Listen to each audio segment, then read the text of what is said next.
আমি বলেছিলাম না তোমার গার্লফ্রেন্ড একটা চিজ, বুঝছো? তোমার গার্লফ্রেন্ড তার রিয়েল চেহারা তোমাকে দেখাই দিছে। একটা থাকার ব্যবস্থা করো, আমি একটা ব্যাগ নিয়ে বাসা থেকে চলে আসছি। তুমি প্লিজ এক কাজ করো, তোমার ফ্রেন্ডদেরকে বলো কোনো একটা ব্যবস্থা করে দেবে।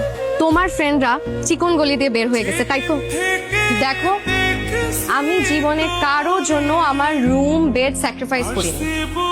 এই প্রথম আমি কারোর জন্য আমার রুম বেড স্যাক্রিফাইস করেছি। Yes yes yes yes. কতবার একটা কথা বলতে হয়, কথা কানে ঢুকে না। কিছু বলবা? চুপ, টাকা দিবা? তুমি কি ফাইজলামি পাইছো আমার সাথে? হ্যাঁ, তোমাকে আমি আমার বাসায় থাকতে দিছি, এইটা জানার পরও আমার বাড়িওয়ালা যদি জানে আমাকে বাসা থেকে বের করে দিবে।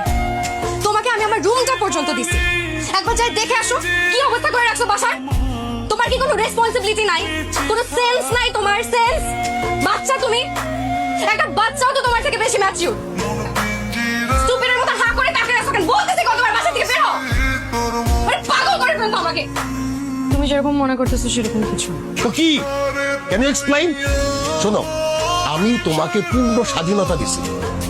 যেই টেনশনের কারণে আমি তোমাকে বিদেশে পড়তে পাঠাই নাই, সেই টেনশনের কাজ তুমি এইখানে বসে করছো। তোমাদের যদি এত এক্সাইটমেন্ট বলতা, বিয়ে দিয়ে দিতাম। 2 মাস অপেক্ষা করার দরকার কি ছিল? কি বলতেছো তুমি এসব? শুরু করছো নিজের মেয়ের সাথে এটা কোন ভাষায় কথা? চুপ থাকো।